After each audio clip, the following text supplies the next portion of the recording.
So now is actually a very good moment to look forward on and to discuss the new report with a very beautiful title. In my head, it was "No One Left Behind," but I'm not sure. I'll look my notes. But before we do that, let's have a look on the program on the We Are Able. Is there anyone from Pathway 1 who want to share something on what you discussed, like an interesting insight or story? Anyone? Yes, please. We had a very nice game to start with about the difficulty of communication and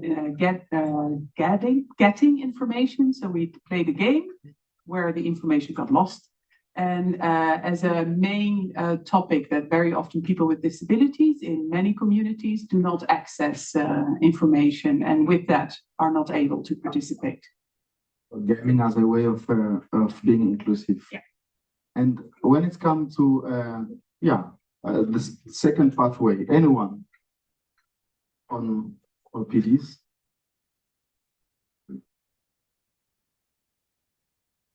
So we had a few questions that we had to vote disagree or agree. And I think the main question was if OPDs were able to do things. And for me, the conclusion was as long as we give them the means and the trust and the opportunity, then it will work. And who is we? Whoever owns the funds or is collaborating with them, like a broad spectrum of stakeholders. And one of those stakeholders, of course, the government, both local and national. Is there anyone who knows how to engage the government? What's the insight on the third pathway? Please enlighten us. I'm interested from someone who is not from the north, if that's okay. Otherwise, anyone? No, then the one is yours, sir.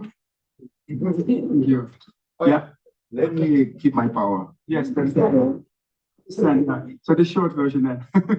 Now we had also some good discussion about around some statements, and I think it was interesting to hear the conclusion from some of the participants that it was a kind of an insight how important the role is of local government when you think about the sustainability of development interventions, and that in We Are Able this was. For some of the partners and participants new, including myself, and I think we were in a way convinced that some way of involvement is almost a necessity for sustainability. So what was new, the involvement of local government? Was that surprising to you? Well, often in development projects, they're not always seen as one of the first or almost key participants and or stakeholders. And you can discuss about their role, and also depends a bit, of course, on the political situation and how they should be involved. But when, from a sustainability perspective, they have a responsibility and a role. And I think that for someone who was new to say, okay, to have them really as a key stakeholder instead of some more sideline stakeholder is a key factor for success when you speak about sustainability. Yes. Thank you very much. The good news is that we will reflect on that during the panel.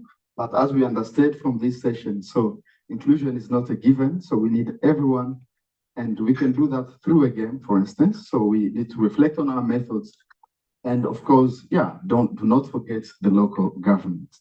But having said, it's my great honor to invite the panelists for this conversation to actually look forward, because after 5 years, is there a future for a program such as We Are Able?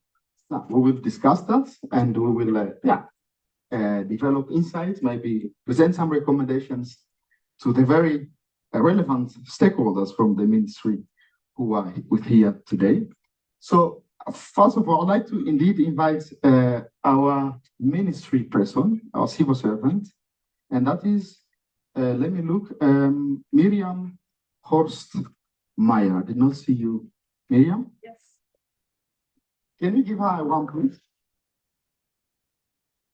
Mirjam is a civil servant at the Dutch Ministry of Foreign Affairs. Please take whatever suits you. And I would like to invite the second speaker, who is Esther Kyozira, who is Executive Director of NUDP, National Union for Persons with Disability in Uganda. Can we give her a round, please?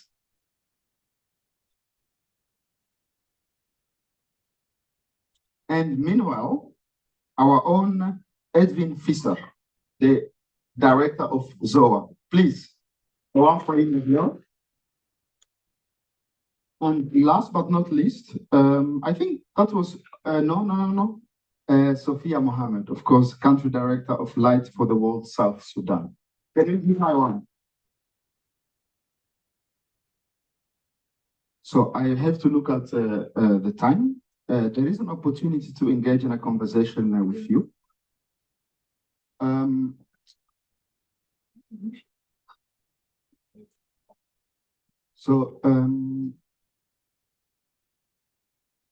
Mirjam, I have one microphone for all of you. I'd like to start with you actually, because your answer can decide, can inspire us to. So I'm actually curious. What do you find particularly interesting on the We Are Able program, given what you have seen today, the insights that we have learned, and also what you see? What do you find interesting as based on your position as a policy servant?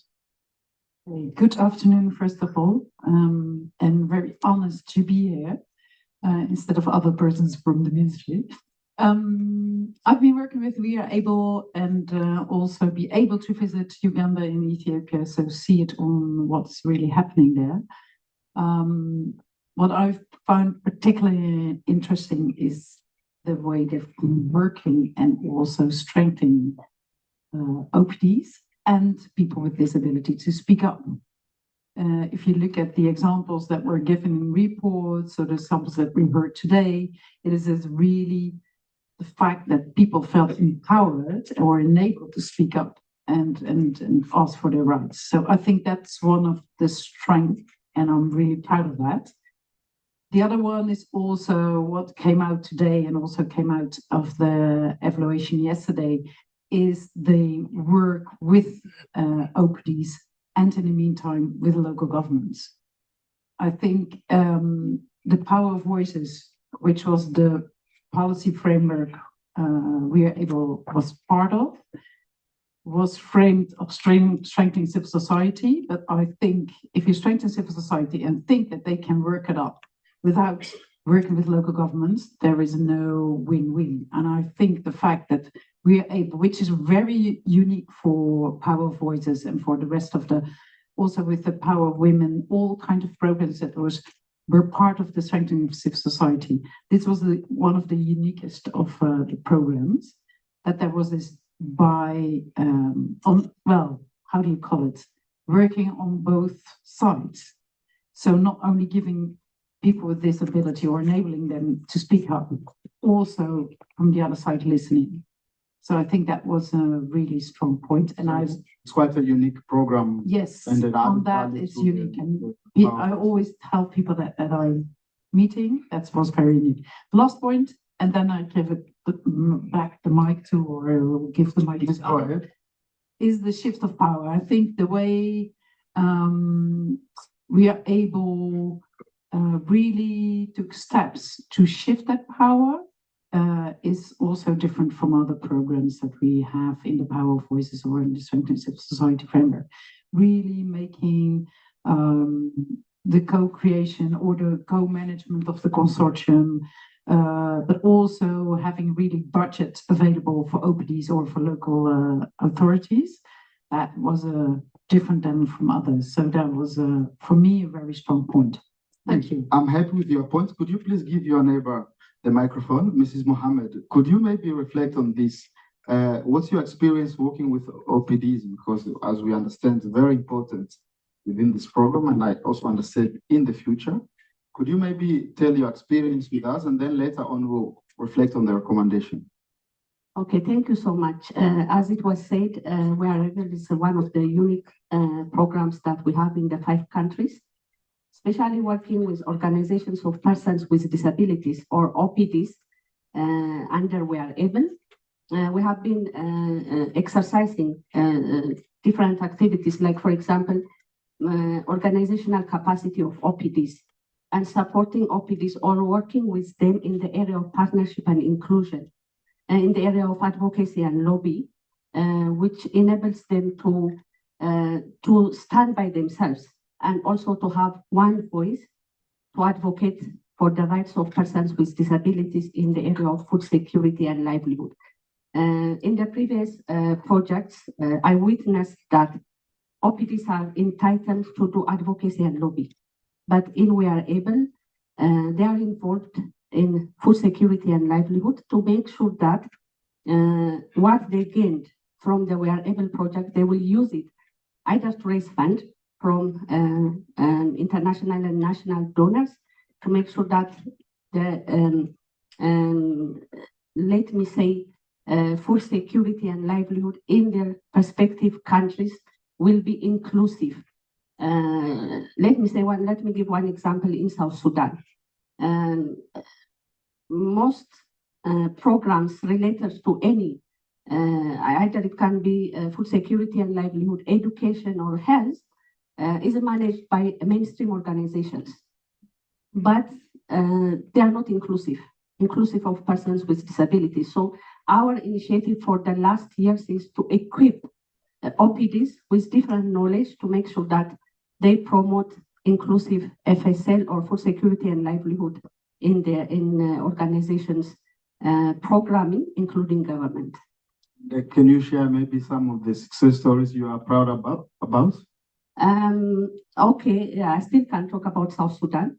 We have been working with different OPDs, especially one umbrella OPD called South Sudan Union of Persons with Disabilities. Currently, they are managing around 4 projects funded by different international organizations, not entitled only to advocacy and lobbying, but implementing food security and livelihood programs, supporting state OPDs to promote inclusive programming in education, health, and livelihood. So, as I said earlier, because of the intervention or because of the empowerment that we have been doing for them for the last 5 years, especially in the area of organizational development. When we had a discussion before this, we have been asking ourselves, do we trust OPDs to manage projects? In most cases, the answer used to be no. And now we can trust them. Yeah, because either their financial management is weak, either their human resource is weak.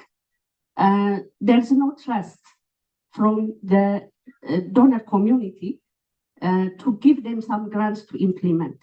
But in We Are Able, we have to take risks to give them some grants and to implement projects, and they managed. So it's all about empowerment. It's all about strengthening their capacity, and it's all about strengthening the system, not working with individuals, but working as an organization, as a team. So that really changed some OPDs in these 5 countries.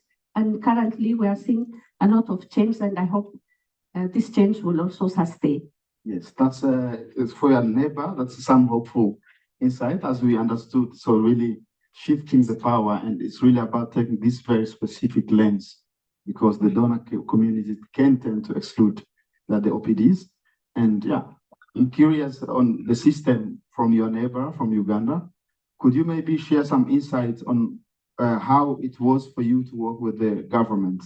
Because it has been mentioned as a very important aspect of making sure that such a program, is successful and sustainable. Yeah, thank you so much. In Uganda, we worked with government so closely. At the national level, we were working with the ministry in charge of land and urban housing. And our interest was to see how persons with disabilities can get their land registered, because many of them were having land that had no ownership.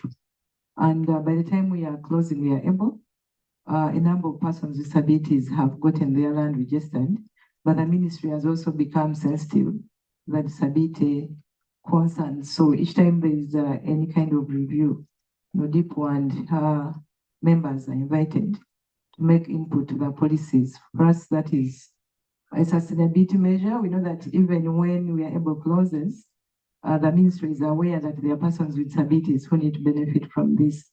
Then we have also worked with local governments. In Uganda, the decentralization system there supports persons or communities right from the village up to the district level.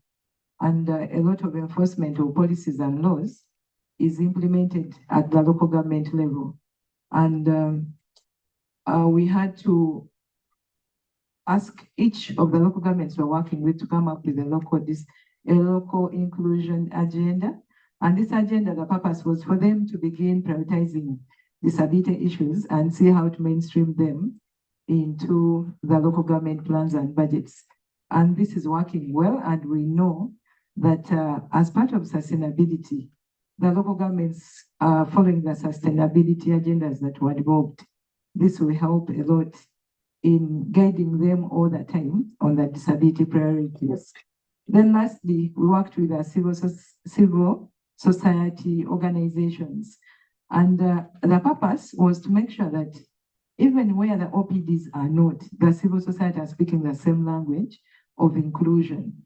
And many of them, by the time we're closing the program, they had started working with us and mainstreaming issues in the food security, in land rights, and other concepts. And to us, that is a way that we are going to sustain the achievements of the program.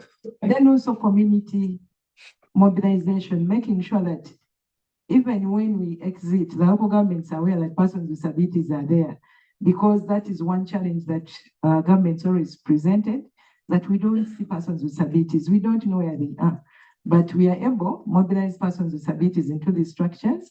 And so even when they are implementing the local inclusion agenda, they know where the persons with disabilities are, who is their leader, how do they communicate to them.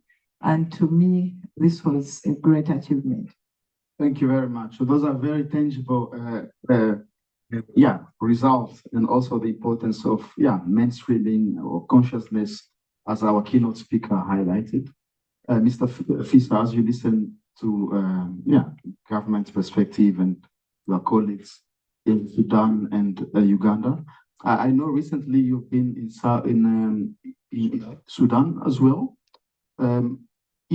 Some countries that this program takes place, but also can be complicated. I'm also myself from DRC, where also originally. So what's your thoughts on how to navigate these difficult and ongoing circumstances, given the importance of the program such as we are able? Yeah, thank you. I was just thinking back at the time when we were designing this program in 2020. 2020, that was a time where in Sudan things were relatively stable. In the world, things were also sort of stable. There was something called USAID. And those times. Yes, back in the day.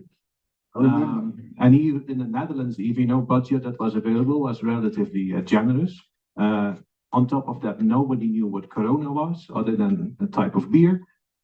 And a lot has happened since then. So looking at Sudan, a country that has gone into a very violent war where large part of the population was displaced.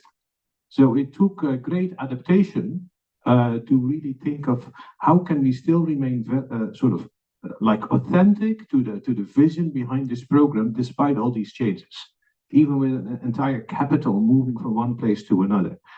And I think the Sudan program has really shown that adaptiveness, the flexibility, both on the level of all the actors we dealt with in Sudan, as well as with the ministry on this side, and all the different people involved. So when I was there a couple of weeks ago, or maybe a month and a half ago or so, there was the closing ceremony. And then to see the accomplishment and the pride and the real tangible results that people proudly show there, I found that very impressive, very impressive. People were optimistic, they were full of energy. keep in mind, these were all people that in one way or another have been severely impacted by this war. Yet they kept going. The results were really tangible. Also, the broad representation of civil society, government, private sector as well. I found it really impressive and really sort of an honor to be there and witness that with them. Could you maybe elaborate on this adaptiveness beside this positive energy and this flexibility and the actors, how this program managed to operate? What were the characteristics? Well, for instance, since the federal system itself almost sort of fell apart, we had to go more from national level to local level or regional level. That was one major change. On top of that, there was a lot of displacement. Even all the people involved in this project, they got displaced themselves. So it was a sort of an entire reorganization of a redesign of the initial idea, while still maintaining that initial vision. You see, and I think that they have done really well, and sort of rethinking it, really being adaptive, but still staying true to the original idea. Yes, I'm looking at the audience. I have another question for you, very short. Before we go to the recommendation, there's opportunity for you to ask questions. For the people online, I'm going to look at the lady in front of me. Did you see some interesting questions? If so, please shout and I'll make sure that we present it. I'm looking at the time, but this is what you are sharing. Like 5 years later, pre-corona, USID was a thing. And now this, surprise, this adaptability and the hope in a sense.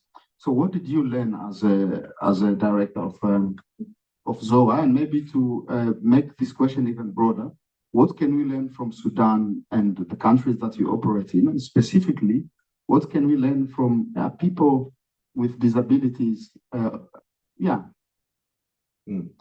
Continuing despite these circumstances. What's your take on that? Or did you even... a lot more than what there's time for, but let me mention just a few things. I think, first of all, the collaboration between the different partners and really banking on each other's strength and specific expertise was very helpful. Us as ZOA, we come in with the expertise in food security. VNGI comes in with the specific focus on working with governments. Then there was the two partners that were focused on, or three in fact, on working with persons with disabilities. ADF as a network partner in Africa, very, very valuable. And I'm forgetting the Hague Academy specific on training. So the thing is really sort of working through a consortium, not wanting to all sort of do it all yourself, but really share and benefit from one another. That has been very helpful. For us as ZOA, it has been a big learning experience, even for me personally, to really sort of, and I knew it theoretically, but to practice it and to experience it, to see persons with disabilities as a resource, as an asset, as and sort of and learn from them, and look at, for instance, in Sudan there was this exhibition where OPDs and associations shared their products and the way they have been added value to them. And it went way beyond the level of charity. It was professional, it was commercial, you see? And so these are things that I personally learned from, and it is a sort of a great potential rather than sort of supporting people. It is sort of, they are also supporting us. Yes, I hope that's also a message for us as a society, not only for ZOA. Maybe to this very specific point, I'm curious to your neighbor. This is a very important point, and I promise I'm coming back to you. So today we are using words such as empowerment, inclusion, which actually implies that person with a disability should be empowered, should be included. So there is a power disbalance that needs to be shifted.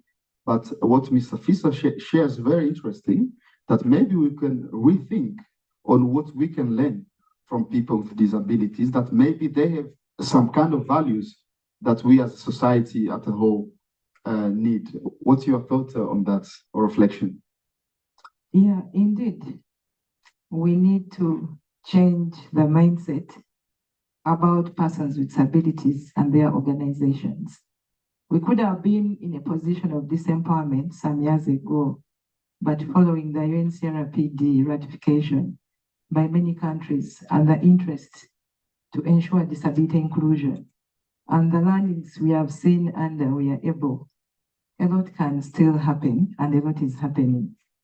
What OPDs require more is continued consultation and involvement in all the programs that are available. And consultation should be meaningful, not just for the sake of ticking the box. Like here, I have some people with disabilities, so I've consulted them. We need to listen, understand what their concerns are, and this is only possible if we are including reasonable accommodation, assistive devices, and all that makes them to be empowered and participate effectively. That's when you can say we are consulting persons with disabilities, and therefore we are making that change we want to see.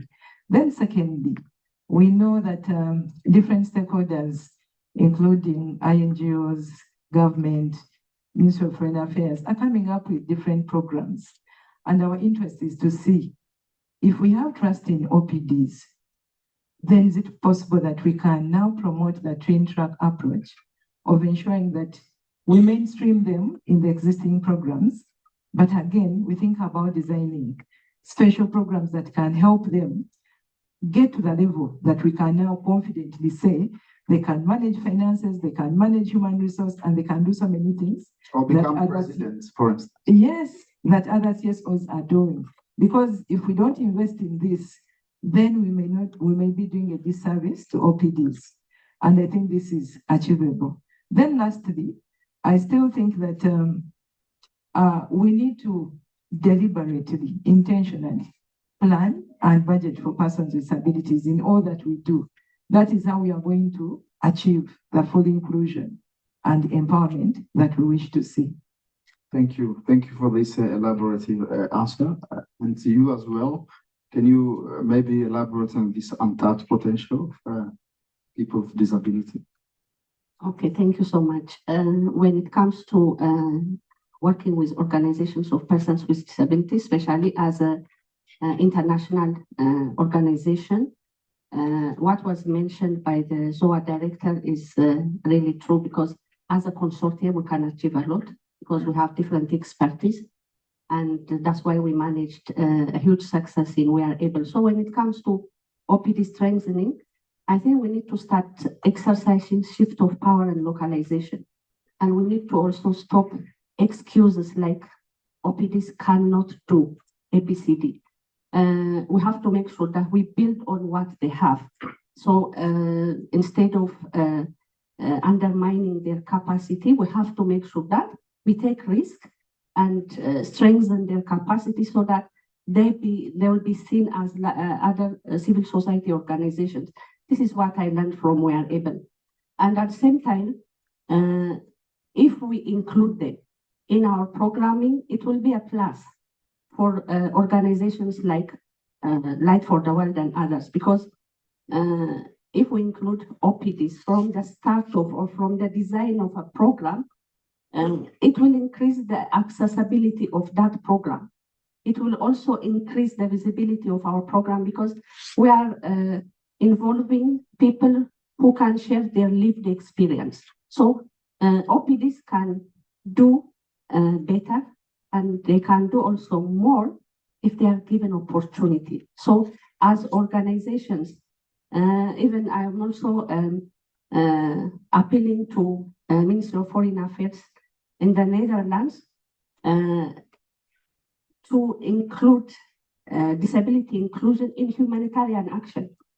Currently, we have around 600,000 refugees from Sudan in South Sudan. So some of them are beneficiaries from the We Are Able project in food security and livelihood.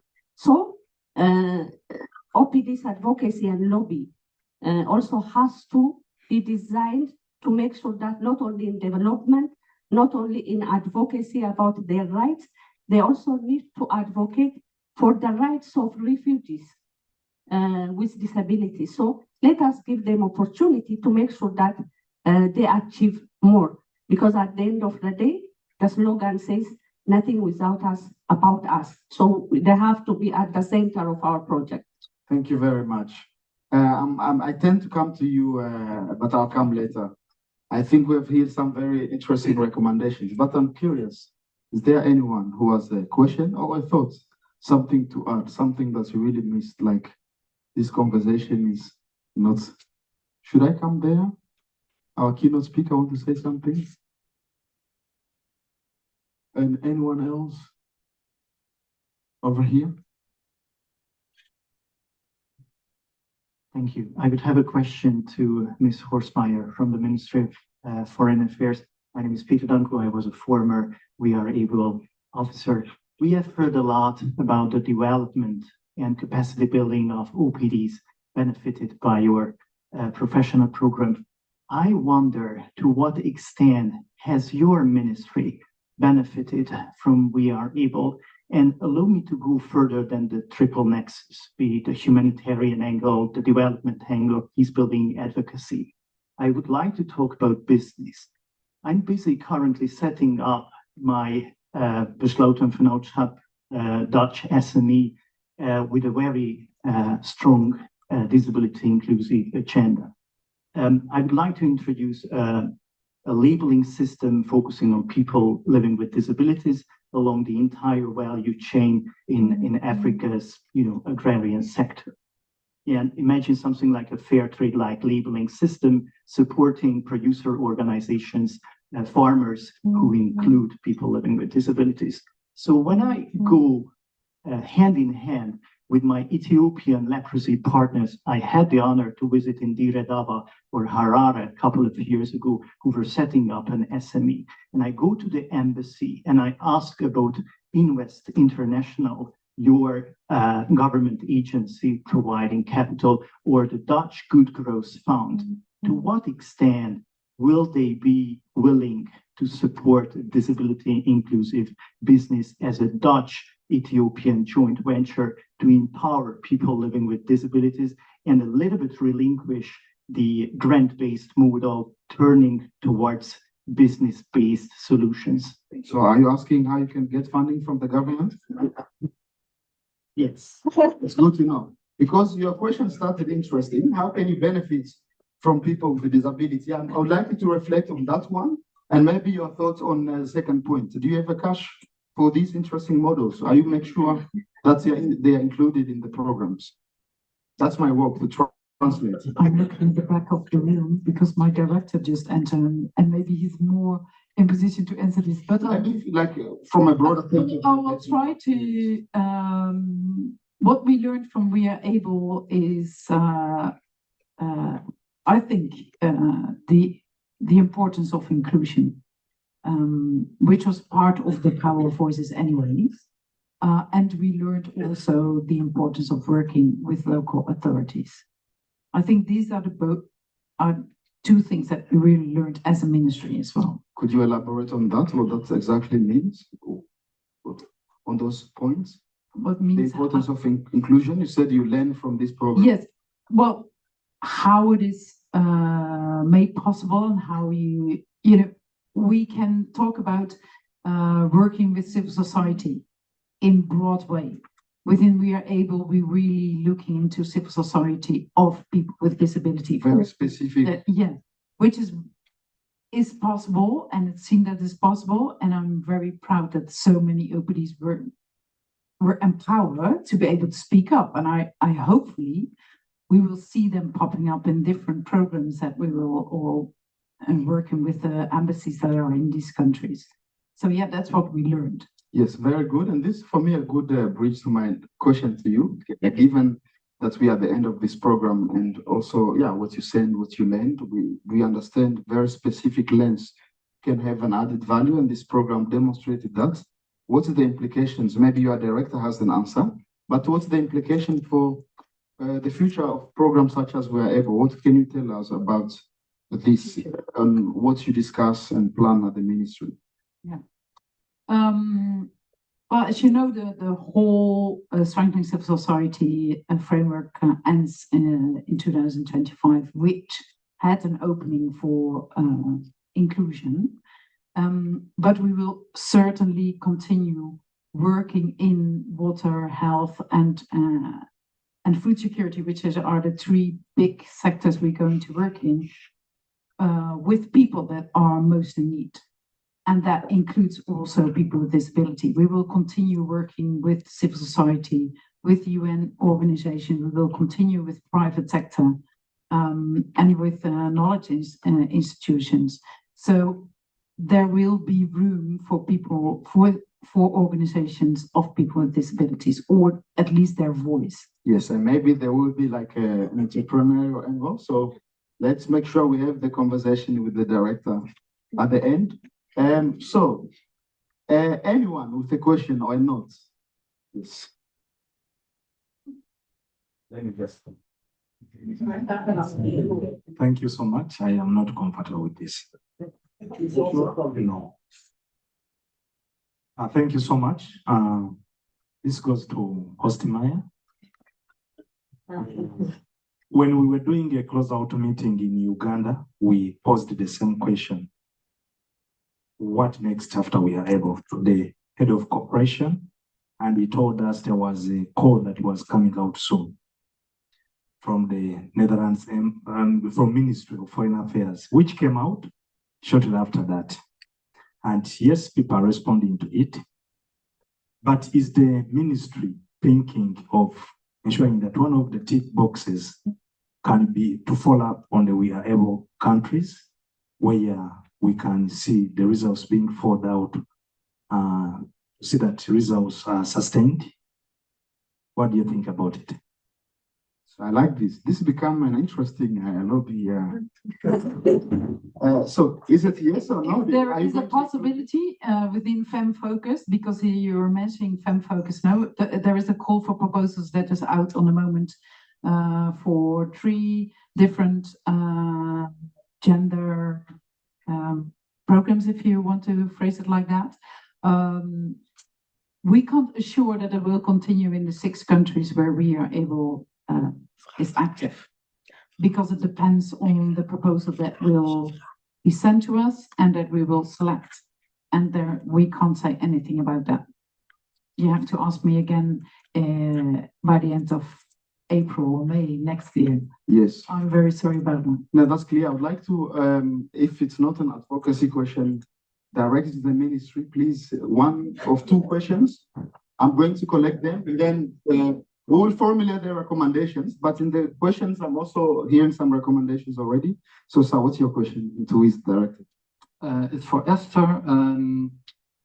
Well, it strikes me that it was also said here that the we are able is 3 pathways, and one of the nice things is that that local authorities were really part of the program, and if you do community mobilization, in fact, local authorities are part of that community. So it's also strange that we always have seen authorities as a separate entity. Meanwhile, they are actually part of this same community, likewise for OPDs. So I want to ask Esther also if you have seen this shift in mentality within OPDs in Uganda in this case, that you also first maybe thought government was outside of the community, but now you consider them more as inside of the community. And where is power? Where does power take place in here? Well, power has a, maybe that's a question also for Esther, because probably that is the assumption I have, and we may have had, that there was such a power disbalance that we considered authorities to be outside of our communities. It's the same thing we have in the Netherlands with leefwereld and systeemwereld, the whole debate. But the point is, yeah, it's actually a statement and a reflection. Does it matter to make this distinction? And what's your take on that? Please, very short, giving you time. Yeah. The local authorities live within the communities, but they still have the power because the money comes to them.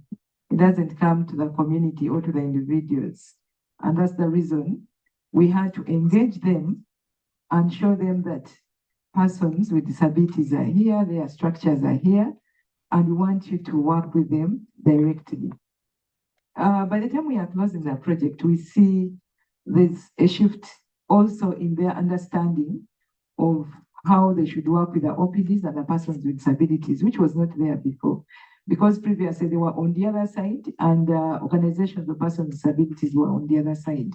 So at least now they're able to sit at the same table and discuss and resolve a number of issues. Yes, so let's not forget the role of power, and also, as we understood today, this engagement with government remains paramount. Yes, I'm going to you because my question, you can reflect on what you want to share, but very short, some last recommendations, because yeah, this is a moment to actually also think on the future. Then I'll go like this. Okay, just to add on what Esther said, the beauty of one of our engagement in we are able, we call it LIA or Local Inclusive Agenda, which is introduced by VNGI. It bridges the gap between the community and the local government. Of course, they still have the authority, but in the last 5 years, what we have seen, especially after that training for the local government, they are close to the community.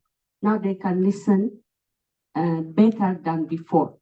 So that's also one of the beauty that I've seen from this initiative from the VNGI. And some last short reflections. This is something we need to take home in the redesign of the new program, for instance, in the design continuation of new programs. Okay, as we have some mainstream organizations, mostly they are inclusive, but for those ones who are not yet inclusive, my message is we really need to consider disability inclusion as a requirement, not as a request. So in all our programs, let us make sure that disability is included. When I say disability included, in a meaningful way. People with disabilities have to be represented in a meaningful way. I work in South Sudan, so in most cases, I need to be very sharp, otherwise Jonathan will kick me out. Just 1 minute. Not all proposal calls are inclusive, so let us make sure that we see it as a requirement and mandatory. Yes, as an integral part, and for you, I understood that's already the mindset that you are going to take. You already answered. Do you have like some thoughts, expectations? Yeah. Well, what is very hopeful for me is that there are so many civil society organizations and so many people empowered during the last 5 years that I think they will continue their work anyways. They're not waiting for a Dutch government to come in and finance their project, I think. But are you I think there's much more power mobilized within communities. But is there any hope with the new potential government based on what we have seen? There's always hope. Without hope, there is no life. But I think, yeah, we will see. Yes, we will see. For you, 5 years later, like working for this consortium, what's your thoughts forward? I promise I will keep it really short. I think two of the very beautiful things in We Are Able. First of all, we had a 5 years program. And to really bring about sustainable change, you need time. We live and work in a sector where 5 years has become a luxury, but it is at the same time a necessity for sustainable change. So let's cherish it, let's lobby for it, let's really see how we can continue this idea of multi-annual funding. Secondly, what I said earlier, we did this through a consortium where everyone brought in specific strength. Stay mission focused. All of these different agencies don't broaden. Stay focused on your expertise, but then also partner together and see how you can complement one another. And donors, also Ministry of Foreign Affairs, please allow us, please facilitate. Don't go back to bilateral funding. No, I think a strong plea for continue working in consortia. And of course, the government included within these new forms of collaboration. Yes. Thank you very much. And to you as well, like some last thoughts to take, recommendations. My recommendation is that OPDs are now empowered following the interventions, and we are able, and we are ready to run with the sustainability plans that we put in place. However, I want to see the results of this. We are able also spreading to the other parts of the countries where we didn't focus. And this means we need more partners, more collaboration, more funding to see this achieved. Thank you. Very clear. Thank you very much. You need to them around. Thank you very much. Yeah, please, you can have a seat. Now, I have learned a lot, but before I give my final thoughts, I think this is a very good moment to invite Eric Ackerman, our boss. Can I call you boss, Eric? Please do. Are you a Dutch? It's not a Dutch thing, eh? You are going to, to give this report on, everyone comes, and I think highlights on what we discussed. We are able, your work with DCDD, and of course, the future you want to go in. So I'll give you the floor to tell us and to bring us through this journey. Thank you so much, Keysa, and good afternoon, everyone. It's a pleasure to be here. For those who don't know me, my name is Eric Ackerman, and I'm the chairperson of DCDD, and also in daily life the director of Lilianenfonds. We also work in disability inclusion, and we are one of the 29 participants in the DCDD network, also the Dutch organization. We are able, ZOA, Leprosy Mission, SeeYou, they're all members, and we are a network, like it was commemorated, have been here for 25 years. So we're quite proud of that, but we haven't achieved our objectives yet, so we will continue. And that's also probably the reason why I'm here today, because actually we have three main objectives as DCDD, and those are learning, linking, and lobby. So we really want to ensure that knowledge, expertise, as it has been built up by our members, for example, in the We Are Able program, but also in many other programs, is shared across networks, across individuals, across participants, and also that this is used to inform international development policy. And that is where the lobby and advocacy comes in. And I think already the panel discussion that we had just now referred to that. So there are many levels and layers of responsibility, and where the change needs to happen at community level. There is a role for civil society organizations to play, and in particular for organizations for people with disabilities. But there's also a strong role for governments to be played at the local, national level, but also at the international level. And what I'm here to do is to present a report that is called Everyone Counts, and that refers to the Dutch policy when it comes to disability inclusion. And actually, we are presenting this report because we are both optimistic, but we're also a little bit worried. So let's start with the optimism. Indeed, we have seen that under the previous policy framework of the Dutch government, a lot of very valuable work has been done, like the We Are Able program, but also other programs like Make Way, Count Me In, the Voice Fund. There have been so many initiatives that have really contributed in strengthening the voice of people with disability worldwide, in strengthening movements of disability rights organizations. But we also see indeed that these policy frameworks are now coming to an end. We are at a crossroads where not only the Dutch government, but also many other governments scale back their development aid. And actually that is very worrisome for the most vulnerable people in this world.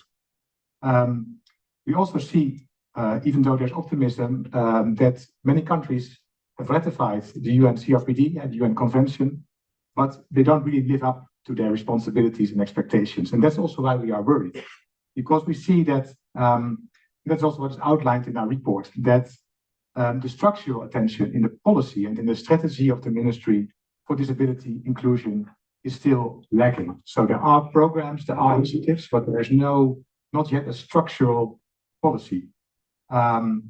We could also do more in terms of international diplomacy. So indeed, it's good for the Dutch government to support the civil society networks, but there's also a role to be played at the international diplomatic level in the way that we, as the Netherlands, interact with international multilateral organizations, how can they improve the inclusion of people with disability? What can be done to strengthen the ratification of treaties, but also the fulfillment of them? And finally, I need also the funding and the encouragement of the build-up of expertise. So that's why our report formulates a number of recommendations, and I won't read all of them out because I really want Peter Derk, who I'm going to offer the report to, also to read the report rather than just listen to me. But I'm sure he will do that because Peter Derk, who is the Director of Social Development, but also the Ambassador of Women's Rights and Gender Equality, I know that he has a very warm heart for disability inclusion, and he also is doing whatever he can. But we really want him to see us as DCDD and as a civil society network as a critical friend, because we really want to support your efforts to strengthen disability inclusion at the level of the ministry. And therefore, our report calls on you actually to ensure that this disability inclusion policy is brought to life, and that you really prioritize this in the next few years. And we really hope that the initial agreement in the by the two parties that was presented yesterday, that also sets out a pathway to the strengthening again the budget. Hopefully it will offer also the Dutch government the opportunity to invest more in those who are most vulnerable. We still have a long way to go before that plan that was presented yesterday is a reality, but at least we are looking in these pretty dark times for some light. So we hope that you will take every opportunity that you have to build up the policy and to also budget for it. But we also encourage you to use the diplomatic strength of the Netherlands, and we know that the Netherlands has a very strong diplomatic network at the embassy level, at the multilateral level, to advocate for disability inclusion. And finally, we encourage you to strengthen the expertise at the Ministry of Foreign Affairs on the thematic area of disability inclusion. And we know it is a difficult time for that because the ministry is also facing cutbacks, but we still feel that there is room for improvement in that area. And you don't have to do it alone, because there are many good examples that we also cite in our quote in our report from, for example, the British government, the Australian government, that have all done marvelous work in terms of including disability inclusion strategies, including expertise, dialoguing with civil society. And we really want to encourage you to take inspiration from that. And we also really encourage you to take inspiration from the work done by the OPDs. And we encourage you to have a structural dialogue with them at every level that you work on, at the embassy level as well, to ensure that the voice of people with disabilities is heard at the policy tables. So with that, I'm offering this report to you, Peter Derk, and we know, as I said, that you are the ambassador for women's rights and gender equality. Well, we hope you will remain in that role, but maybe you can add to your title also to be an ambassador for inclusion. So with that note, I offer this report to you.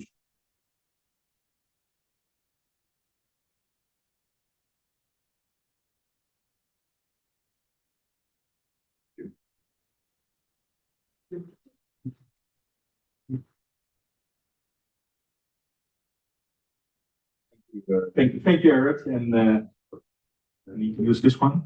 Thank you, Eric, and thank you for your important words, and thank you for being a friend and also being a critical friend, because I think that is indeed needed in these times. We need partnership, but we also need the watchdog role of civil society in these times and every time. So thank you very much for inviting me today, and thank you for presenting this report. Everyone counts. Iedereen telt mee. A very fitting title. And let me first of all start by congratulating DCDD and its 25th anniversary. I already did it 1 week ago when we met. I think at that time you promised me cake the next time, but I hope I'm looking around. Maybe some candles as well. But congratulations on your 25 years of promoting inclusive aid and trade policies, 25 years of fighting for the rights of persons with disabilities. And as you said, the work will continue, and we wish you all the best on your journey.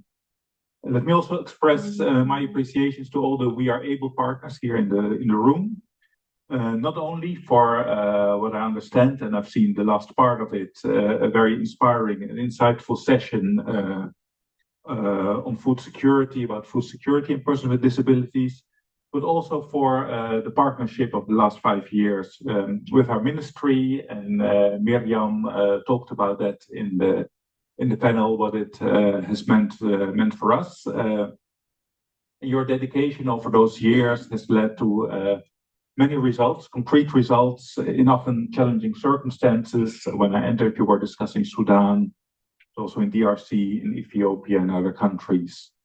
And I was struck by the example that was brought to my attention of Musab Abdul Rahim in Sudan, who set up his own catering business with the support of the We Are Able program. He followed one of their trainings and started his business, and his cafeteria, Bab El Qatar, has grown and provides currently employment to several others.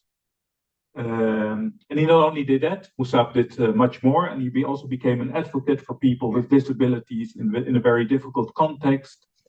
Even lobbied his own bank to make the building accessible for persons with disabilities. And there are many other Musabs through the program, and you know these examples much better than I do. And I believe these examples should be known in the world. As many are aware, and you discussed it, our development policy is changing. Our budgets are shrinking. We're not the only country, as you rightfully pointed out, Eric. We cut by 2.4 billion from 2027 onwards. Others are cutting even more. There are many things we cannot support anymore, unfortunately. Our policy will focus on, as mentioned by Mirjam, on our free interests, on trade, security, migration. And with that, we have our themes: food security, health, and water, contributing to those interests. But we, as you pointed out, we are at a very interesting time. So this report comes at a very interesting moment.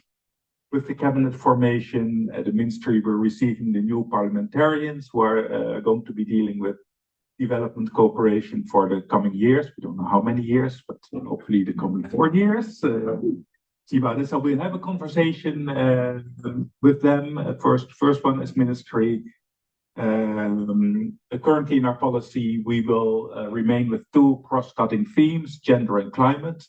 So our policies do not focus on specific target groups, do not focus specifically on persons with disabilities, but of course that doesn't mean that our programs are not relevant. As you discussed, a key priority for us is and remains that our programs are as inclusive as possible, in line with the ambition of leaving no one behind.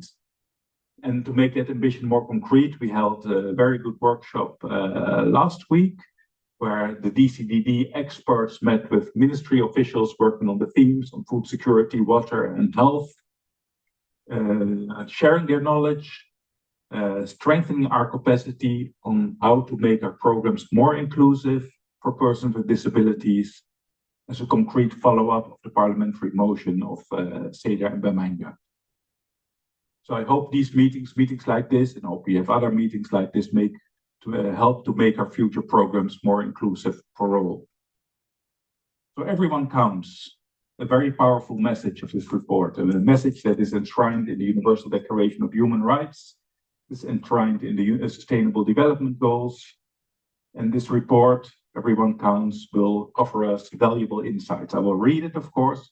Thank you very much for sharing it. I also understand it gives interesting recommendations from other countries. You mentioned Australia and UK. We'll study them carefully. They probably have more experience than we have, so we can learn from them. We can have a very close look at all those recommendations. So thank you all. Thank you for your work over the last 5 years. Thank you for sharing your expertise, your knowledge. Especially thank you to the person with disabilities present here. As Mirjam said, you helped us making our policies more inclusive. I saw that when I was in Ethiopia 3 weeks ago, I think 4 weeks ago, I also met several persons with disabilities, and they talked about how over the last years they made, they had in their interactions with local authorities, with the police, with others. They were there in the meeting. They did their advocacy and made sure that also at the local level, government became more inclusive. They shared the results. It was a very powerful meeting, and I know under your program there have been so many of those powerful meetings. So I hope you can continue this valuable work, because as Eric said, the work is far from done. I wish you all the best, and I'm sure we will continue to partner in the future. Thank you very much. Thank you. Thank you very much. I'm looking at Linda and Jonathan. The closing remarks for me? Oh yeah, of course. Before I go to you, are you okay with I collect some thoughts in the audience? Is there anyone who has a reflection or thoughts? Someone there, Jonathan? There's a I don't know if it's loud enough. maybe for people online.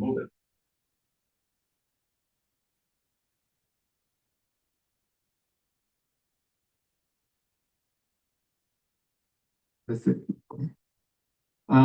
Yeah, I just wanted to really thank you all for the work you've been doing for the last 5 years. I mean, I'm from the United Cities and Local Governments. We're the World Organization of Local and Regional Governments, and we've been following really closely a lot of the work that you've been doing, both within the We Are Able program, but also with VNGI's local inclusion agenda. And I just wanted to say that it's inspired a lot of the work we've been doing with municipalities around the world. And we're taking a lot of these learnings and to really develop some tools next year. So there'll be a lot of things from here that will really inspire the capacity building we're doing next year. One through our Resilient and Inclusive Cities program, and also the follow-up of the Global Disability Summit, where VNGI also participated and shared a lot of learnings from the We Are Able program. So just to let you know, thank you for all the work that you're doing. It's gonna live on, it's gonna expand to a lot of other municipalities. We'll also be engaging with organizations of persons with disabilities and really building out what it looks like for local governments to really empower persons with disabilities and their organizations, but also this multi-stakeholder approach that is happening at the local level, but it's actually a global agenda, and that stakeholders around the world will be also engaging with this. So thank you again, and yeah, soldier on. Thank you very much. Are we able? Are we able? Thank you very much. So, are you okay if I give you the very last comment? Since FNG International has been, hyped, we are really honored to be here. And also, like the governance aspect has been mentioned as a very important part, and also this collaboration. So for me, I've learned today a lot. As I mentioned, I work as a friction architect. I hope that I brought some meaningful friction today through some questions and the way we had conversation, because I also, based on what I've learned, is that inclusion should not be a trendy word. It's something that really need to work hard on, and that's something I really take with me. And also, let's continue this kind of conversation, as Mr. Deborah mentioned. It's really important to continue on the conversation because we are not there yet. I'd like to end with Martin Buber with his work, You and I, Kai 2, where I actually reflect on two different levels of connections. You have the me-it relationship, and you have the me-you relationship. Unfortunately, we live in a world where the first relationship is more important. The other is like a subject. You're not really interested in having a really meaningful conversation. There's not an equal relationship. But what we need as a society, and I think as a community, is to work toward this me-you relationship, where we can engage on equal foots, and actually forget our titles, our salaries, our backgrounds, but to go in this in-between space where we don't know, where we're open to learn. And what I've discovered today is that some positive elements on how this program can also enlighten us. And that's why, for me, thinking about the language when we talk about inclusion or empowerment, that really implies an equal power relationship. And I really wish for us, like me, who does not reflect on disability in my daily life, that we continue to challenge ourselves to enter this world of the unknown and to engage the me-you relationship. That's my take. For personal interest, I'm interested for anyone who wants to share some ideas on how you connect different worlds. I have my microphone later on, but I'll leave you for the bottle, for the drink. But before that, Renske Stemper, please give her a round. Thank you. And I will not share my job title, as I've just heard that it is about you and me, so not about formal positions. Thank you. Thank you all, everyone, both here present in the room and those online, for your attendance today. It's very symbolic and also very nice to host you today in the House of Local Governments, because I think what was very nice for me to hear is that, in fact, the sustainability of these kind of interventions lies for a big part also with the institutionalization at the local government level. So the development of the local inclusion agendas that we've been working on a lot. And I'm very glad to hear also our colleague from United Cities and Local Governments explaining that this will actually be one of the cases to be spread around the world to other local governments worldwide. Is really something that I think will be one of the pillars on which we will build our sustainability of this program.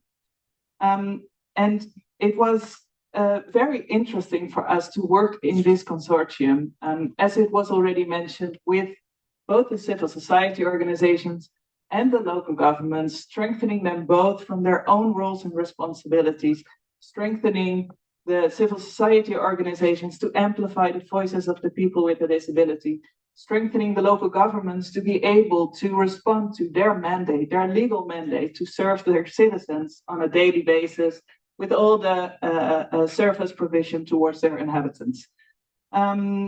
And I think that has been a quite unique factor in this specific program, and that was also underscored by the Ministry of Foreign Affairs. So I really think that that is something that was not always easy. Let's also underline that sometimes we have had our struggles in speaking each other's language, in understanding each other. What is a local government day-to-day wording? What is an OPD's language? And how do we connect those worlds in a good and meaningful way? And it has not always been easy in the countries. It has not always been easy at headquarter level, but I think we really have made a very good step forward in that direction.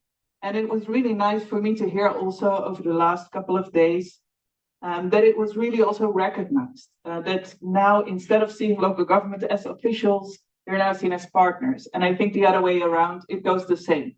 So I'm really glad with those outcomes. There's much to be proud of. There's a lot to be done. But I want to thank you from here to the Ministry, of course, of Foreign Affairs for their support throughout these 5 years. To all the partners, both sitting in this room, listening to us online, for all the hard work on a daily basis, all the collaboration, the efforts, and the big results. So thank you very much. And now let's please go on to the book. Thank you.